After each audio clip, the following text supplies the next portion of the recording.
Et parlons-en des politiques. Quand vous avez Meyer Habib qui menace la France, vous avez vu le dernier message de Meyer Habib, ancien député français, enfin français, que dire? Pour moi, c'est un député du Likoud.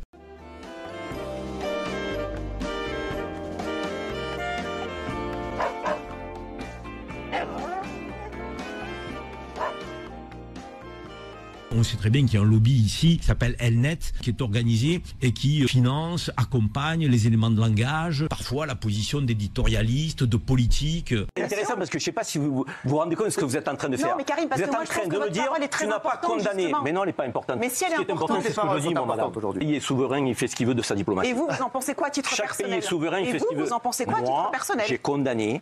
Est-ce que vous l'avez dit en Algérie? Non. Mais bien sûr que j'ai condamné. Je viens de vous lire un article. Est-ce que vous l'avez dit en Algérie? C'est dommage que l'Algérie n'ait pas condamné les attentats. Dites-moi, madame la juge, ça va s'arrêter là. Parce que moi, je suis pas en garde à vue. Je suis simple chroniqueuse. Il va falloir qu'on s'arrête de de s'amuser. Cyril Hanouna. Et regarde-moi dans les yeux, s'il te plaît, je te regarde. Et je te dis avec une gentillesse Arrête terrible. avec ton cinéma, regarde-moi dans les yeux là. Mais non, pas du tu me tout, prends c'est pour pas qui du là? cinéma. Tu es en train de penser que je fuis le regard là? Mais oui, tu fuis le regard. Mais réponds-moi. Je suis rien du tout. Mais réponds-moi. Je te demande simplement de la fermer quand je parle. Oh, non, pourquoi qu'on tu puisse se parler.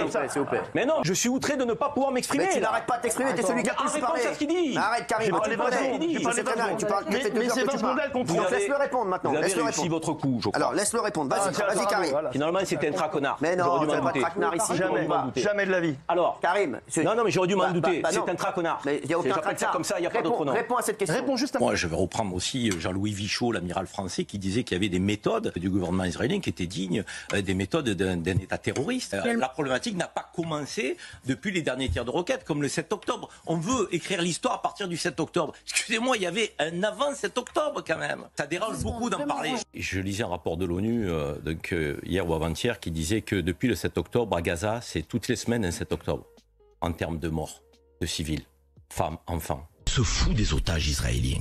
Quand on nous dit qu'ils rendent les otages et il y aura un cessez-le-feu, il se fout des otages israéliens. C'est le grand Israël qui l'intéresse. T'es convaincu? Tu penses vraiment Je suis convaincu qu'on a un gouvernement d'extrême droite israélien messianique qui veut mettre en place la politique du grand Israël. Mais Trump aujourd'hui est un suiveur. Trump est à la botte du lobby israélien qui est incarné par AIPAC aux États-Unis. AIPAC, organisation puissante qui pèse dans l'élection du président des États-Unis. On sait très bien qu'il y a un lobby ici qui s'appelle Elnet, qui est organisé et qui finance, accompagne les éléments de langage, parfois la position d'éditorialistes, de politiques. Et parlons-en des politiques. Quand vous avez Meyer Habib qui menace la France, vous avez vu le dernier message de Meyer Habib, ancien député français, enfin français, que dire? Pour moi, c'est un député du Likoud.